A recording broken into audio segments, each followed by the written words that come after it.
ফুটন্ত গরম জলের মধ্যে ময়দার বল দিয়ে আজকে আমি আপনাদের সঙ্গে সম্পূর্ণ ইউনিক স্বাদের একটি রেসিপি শেয়ার করব। আশা করি এই রেসিপিটা কিন্তু আপনাদের সকলের কাছে খুবই ভালো লাগবে। আর এই রেসিপিটা খেতে এতই সুস্বাদু হয় যে একবার রেসিপিটা তৈরি করলে আপনার কাছে বারবার রিকোয়েস্ট আসবে। হাতের সামনে থাকা মাত্র কয়েকটা উপকরণ দিয়ে কিন্তু আপনার রেসিপিটা তৈরি করে ফেলতে পারবেন। তো চলুন দেখে নেওয়া যাক আজকে আমার এই রেসিপিটি। তো ভিডিওটা কোথাও স্কিপ না করে পুরোটা দেখার জন্য আপনাদের কাছে আমার অনুরোধ রইল। সবার প্রথমে আমি এখানে একটা মিক্সিং বোল নিয়ে নিয়েছি। এবার আমি এর মধ্যে মেজারিং কাপ মেপে 2.5 কাপ পরিমাণে ময়দা দিয়ে দেব। মানে 2 কাপ আর হাফ কাপ পরিমাণে কিন্তু আমি এখানে ময়দা দিয়ে দিচ্ছি। তবে আপনারা কিন্তু চাইলে রেসিপিটা আটা ময়দা দুটো মিশিয়েও করতে পারেন, তবে সেক্ষেত্রে কিন্তু ময়দার পরিমাণটা একটু বেশি করেই দেবেন। আমি এখানে মেজারিং কাপ মেপে নিয়েছি, তবে আপনারা কিন্তু চাইলে স্টিলের বাটি বা কাপ মেপে নিতেই পারেন। এবার আমি এর মধ্যে দিয়ে দিচ্ছি স্বাদ অনুযায়ী নুন। নুনটা কিন্তু অবশ্যই আপনারা আপনাদের স্বাদ অনুযায়ী দেবেন। এবার আমি এর মধ্যে দিয়ে দেব 2 টেবিল স্পুন অনুযায়ী রিফাইন তেল। এবার এই সমস্ত শুকনো উপকরণগুলোকে আমি কিন্তু খুব ভালো করে হাত দিয়ে একটু মিশিয়ে নেব। হাত দিয়ে কিন্তু খুব ভালো করে একটু মিশিয়ে নিতে হবে। তো দেখুন এইভাবে কিন্তু খুব ভালো করে আমি একটু মিশিয়ে নিয়েছি। এবার আমি এর মধ্যে সামান্য সামান্য জল অ্যাড করে এটাকে একটা ডো আকারে তৈরি করে নেব। আপনার রুটি পাউডার ডো ঠিক যেরকমভাবে তৈরি করেন ঠিক সেই রকমভাবে কিন্তু এই ডোটিও তৈরি করে নেবেন। আমি সবসময় ঘরে থাকা উপকরণগুলো দিয়ে রেসিপিগুলো তৈরি করার চেষ্টা করি, যাতে আপনাদের রেসিপিগুলো তৈরি করতে কোনো অসুবিধা না হয়। আর আপনারা কীরকম রেসিপি দেখতে চান সেটা যদি আমাকে কমেন্ট বক্সে জানান, তাহলে কিন্তু আমার সেই অনুযায়ী রেসিপিগুলো তৈরি করতে খুবই সুবিধা হবে। তো দেখুন ডোটাই কিন্তু আমি এরকমভাবে মেখে নিয়েছি। খুব বেশি শক্ত করেও মাখিনি, আবার খুব বেশি নরম করেও কিন্তু মাখিনি। এবার এটাকে ঢাকনা চাপা দিয়ে 15 মিনিটের জন্য আমি একটু রেস্ট রেখে দেবো। এতে করে কিন্তু ডোটা অনেক বেশি সফট ও নরম হয়ে যাবে। ততক্ষণে অন্যদিকে আমি একটা ফ্রাইং প্যান বসিয়ে দিয়েছি। এবার আমি এর মধ্যে দিয়ে দেব 2 টেবিল স্পুন অনুযায়ী সাদা তেল। তেলটাকে কিন্তু খুব ভালো করে আমি একটু গরম করে নেব। তেলটা গরম হয়ে আসলে আমি এর মধ্যে ফোড়নের জন্য দিয়ে দিচ্ছি গোটা জিরে। ফোড়নটা কিন্তু ভাজা হয়ে গেছে। এবার আমি এর মধ্যে দিয়ে দিচ্ছি একটা মিডিয়াম সাইজের কুচিয়ে রাখা পেঁয়াজ। পেঁয়াজটাই কিন্তু আমি ঠিক এরকমভাবে একটু কুচিয়ে নিয়েছি। এবার খুব ভালো করে নাড়াচাড়া করে কিন্তু পেঁয়াজটাকে আমি হালকা লাল করে একটু ভেজে নেব। খুব বেশি কিন্তু পেঁয়াজটাকে এখানে ভাজার প্রয়োজন নেই, জাস্ট একটু হালকা লাল করে ভেজে নিলেই কিন্তু হবে। আর আমার এই ভিডিওটা আপনাদের কাছে কেমন লাগলো অবশ্যই কিন্তু আমাকে কমেন্ট করে জানাতে ভুলবেন না। তো দেখুন পেঁয়াজটা কিন্তু হালকা লাল করে ভাজা হয়ে গেছে। এবার আমি এর মধ্যে দিয়ে দেব একটা গ্রেট করে রাখা আলু। এখানে আমি একটা মিডিয়াম সাইজের আলুকে একটা গ্রেটারের সাহায্যে খুব ভালো করে গ্রেট করে নিয়েছি। তবে কিন্তু এখানে আপনারা চাইলে আলুটাকে মিহি করে কুচিয়েও দিতে পারেন, যাতে আলুগুলো খুব তাড়াতাড়ি সেদ্ধ হয়ে যায়। সেই জন্য কিন্তু এখানে আমি আলুটাকে গ্রেটারের সাহায্যে গ্রেট করে দিয়েছি। আমি কিন্তু এই অবস্থায় গ্যাসের ফ্লেমটাকে হাই টু মিডিয়ামে রেখেছি।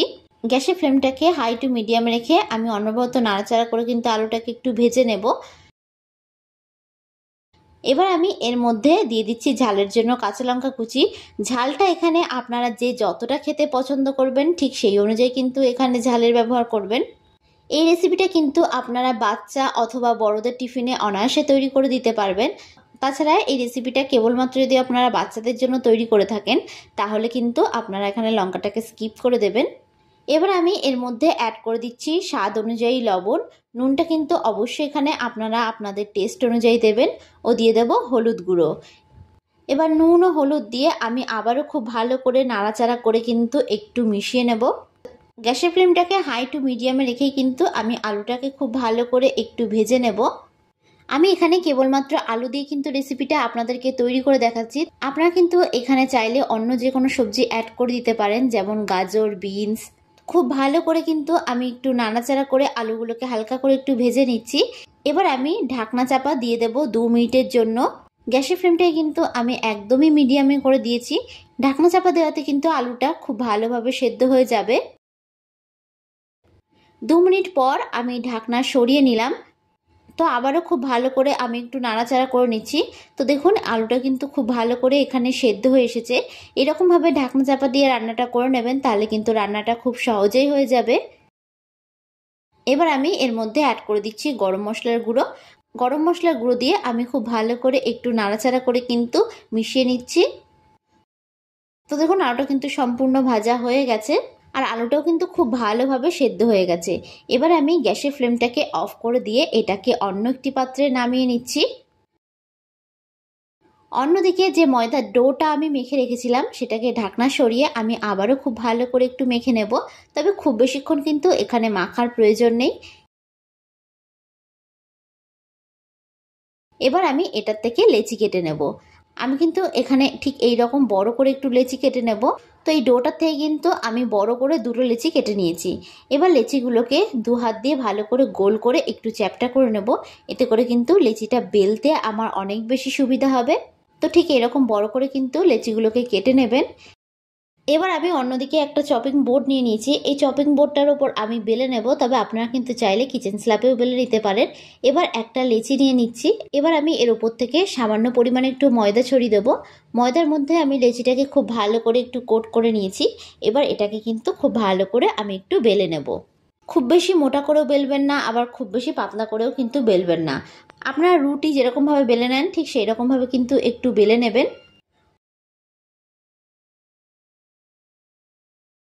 তো দেখুন এই রকম বড় আকারে কিন্তু আমি একটা রুটি বেলে নিয়েছি। এবার এখানে আমি একটা গ্লাস নিয়ে নিয়েছি। এরকম গ্লাস কিন্তু আমাদের প্রায় প্রত্যেকের বাড়িতেই থাকে। এবার এই গ্লাসের সাহায্যে আমি এগুলোকে ঠিক এইরকম গোল গোল করে একটু কেটে নেব। তবে আপনাদের হাতের সামনে যদি এরকম ছোট গ্লাস না থাকে আপনারা কিন্তু ছোট বাটি দিয়েও কাজটা করে নিতে পারবেন। আমি কিন্তু এখানে গ্লাসের সাহায্যে কাজটা করে নিচ্ছি, তাহলে কিন্তু সবকটা রেসিপি ঠিক একই মাপের হবে আর রেসিপিটা দেখতে যতটা ভালো লাগবে খেতেও কিন্তু ঠিক ততটাই ভালো লাগবে। তো বাদবাকি অংশটাকে কিন্তু আমি ফেলবো না, বাদবাকি অংশটাকেও আমি বেলে নেব। তো আরও একটা আমি আপনাদেরকে তৈরি করে দেখাচ্ছি। একই রকমভাবে কিন্তু আমি এটাকেও বেলে নেব। এটাকে বেলে আমি গ্লাসের সাহায্যে ছোট ছোট রুটির আকারে এগুলোকে কেটে নেব। আমার এই রেসিপিটা যদি আপনাদের কাছে ভালো লেগে থাকে তাহলে অবশ্যই একটা লাইক করে দেবেন। আর যারা যারা আমার চ্যানেলে নতুন বন্ধু তারা অবশ্যই আমার চ্যানেলটি সাবস্ক্রাইব করে দেবেন। আমার ভিডিওর আপডেট সবার আগে পেতে পাশে থাকা বেল আইকনটা ক্লিক করতে ভুলবেন না। আর যারা যারা ফেসবুক থেকে দেখছেন তারা রনিতাস ফুড প্লেস পেজটিকে ফলো করে দেবেন। তো একই রকমভাবে আমি এগুলোকে তৈরি করে নিয়েছি। তো বাদ বাকিগুলোকে একেবারে তৈরি করে আমি আপনাদেরকে একেবারে দেখাচ্ছি।